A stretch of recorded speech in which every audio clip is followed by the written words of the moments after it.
Hi guys, welcome back to my new vlog. और ये vlog में मैं बहुत इम्पॉर्टेंट चीज़ आपको बताने वाली हूँ जो मैं बहुत टाइम से सोच रही हूँ आप लोगों के साथ शेयर करने के लिए। और मेरे को बहुत सारे मैसेजेस भी आते हैं कि आप कभी भी दिव्यता का खाने का जो स्केड्यूल है या फिर खाने के जो आइटम्स हैं, मेन्यूज़ हैं, आप वो कभी शेयर क्यों नहीं करते हो। बिकॉज़ ये बहुत ज़्यादा एक तरीके से देखा जाए तो बहुत ज़्यादा पर्सनल हो जाती है ये चीज़। बिकॉज़ बहुत सारे जजमेंट्स आ जाते हैं फिर कि आप कभी ये चीज़ शेयर क्यों नहीं करते हो, कि आप क्या खिलाते हो, आप कैसे बनाते हो, आप क्या करते हो।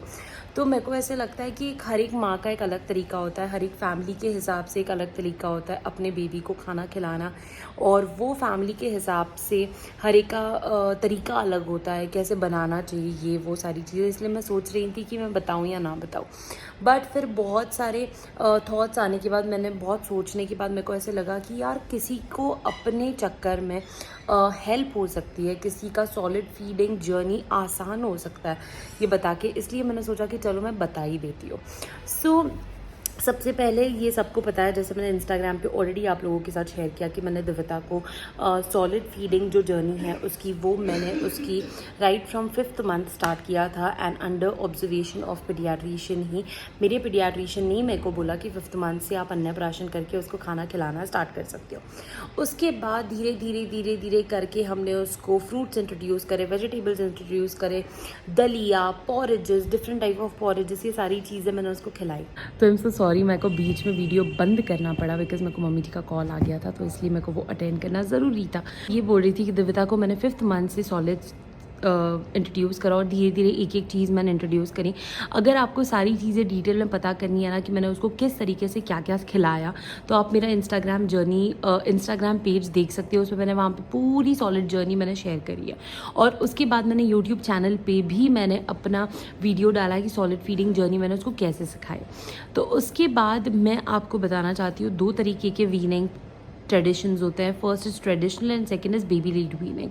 तो मैंने अपने हिसाब से जो मेरे मॉम ने मेरे साथ किया था, दैट इज़ ट्रेडिशनल वीनिंग, मैंने वो ही फॉलो करा दिव्यता के लिए। And I am so lucky कि मेरे को उसमें बहुत ज़्यादा खुशी मिली और वो मेरे लिए काम करी फॉर दिव्यता।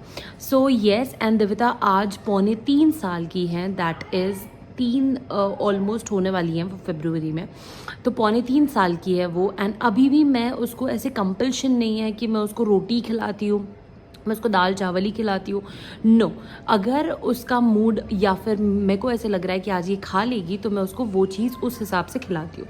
बट मैंने कैटेगराइज्ड करा है उसको एक बेसिक चीज़ की से, दैट इज़ सबसे पहला थिंग है कि जो सुबह का जो ब्रेकफास्ट होता है ना, मैं ये मेक श्योर करती हूँ कि उसको नागली जो होती है, रागी होती है, उसके फॉर्म में कुछ तो चली जाए। भले वो नागली का पॉरेज हो सकता है, वो नागली के चीले हो सकते हैं, नागली का उपमा हो सकता है, चाहे वो नागली की रोटी क्यों ना हो, कोई भी चीज़ नागली से रिलेटेड मैं उसको मॉर्निंग में ब्रेकफास्ट में देती हूँ। So this is very important for the baby because nagli is very good to consume in the morning. तो इससे बच्चों को बहुत अच्छा पोटेशियम, कैल्शियम मिलता है because ragi is very good. उसके बाद सेकेंड चीज़ होती है, जो बच्चा लंच करता है उसके बीच में, अगर आपका बच्चा प्ले ग्रुप जाता है, जैसे दिव्यता जाती है, तो वहाँ पे उसको स्नैक्स हो जाता है उसके, कभी ककड़ी, कभी एप्पल, कभी बनाना चिप्स, कभी मखाने, ऐसी अलग अलग चीज़ें मैं उसको दे देती हूँ। उसके बाद आने के बाद शी हैज़ हर लंच। तो लंच में मैं मेक श्योर करती हूँ उसको वीट की कोई भी चीज़ दे दूँ मैं। जैसे बाजू वाला बेबी रो रहा है, इसलिए हो सकता है कि आपको डिस्टर्बेंस हो। तो लंच में मैं उसको मेक श्योर करती हूँ कि मैं उसको वीट की चीज़ दूँ, जैसे दलिया हो गया, रोटी सब्जी हो गई, या फिर कभी मैंने उसको वीट का पॉरेज दे दिया। तो wheat is my basic concept, मैं उसको लंच में वीट ही देती हूँ। उसके बाद वो मिल्क फीड लेके वो सो जाती है। उसके बाद वो उठ के उसका थोड़ा सा स्नैक्स टाइम चलता है, ये वो ऐसे, अगर कुछ कभी बनाना खा लिया, कभी कुछ खा लिया, तो ये चलता है। अगर वो नहीं खाया तो इवनिंग में मैं उसको थोड़ा सा हैवी स्नैक्स ही देती हूँ। जैसे रवा होता है मेरा बेसिक कंसेप्ट, दैट इज़ रवा, जो अपन उपमा जिससे बनाते हैं, तो मैं रवा के अप्पे, रवा की इडली, रवा का डोसा, रवा का उत्तप्पा, या फिर सिंपल अगर मेरे को देना है तो मैं रवा का उपमा उसको देती हूँ। And upma is her favourite, तो वो बहुत आराम से वो खा लेती है।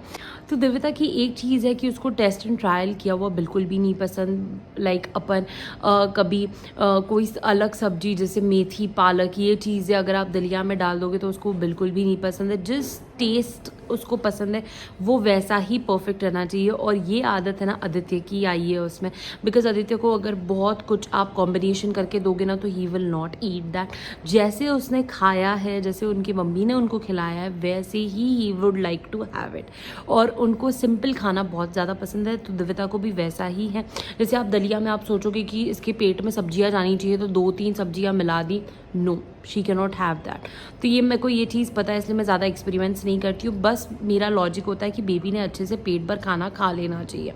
उसके बाद ये हो गया इवनिंग स्नैक्स, और देन आती है रात की बात, दैट इज़ डिनर। तो डिनर में मैं वापस वीट प्रेफर करती हूँ, या फिर दाल चावल अगर बने तो दाल चावल प्रेफर करती हूँ उसके लिए। तो वीट में आप वीट पॉरेज दे सकते हो, रोटी सब्जी दे सकते हो, आप उसको दलिया दे सकते हो, या फिर आप दाल चावल दे सकते हो। जो बेबी को, आपको पता है कि बेबी को रात में सोने से दिक्कत नहीं होगी, आप वो खाना बेबी को प्रेफर करो। So that's it. मैं बहुत सिंपल तरीका मैं यूज़ करती हूँ, और ये 4 चीज़ें मैं बहुत याद रखती हूँ।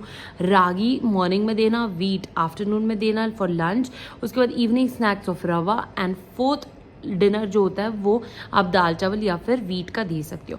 So this is simple. आप यही लॉजिक यूज़ करो, आपका बेबी का सॉलिड फीड जर्नी इतना आसान हो जाएगा ना, ट्रस्ट मी, बहुत ज़्यादा आसान, और आपको बहुत बहुत ईजी जाएगी आपकी सॉलिड फीडिंग जर्नी।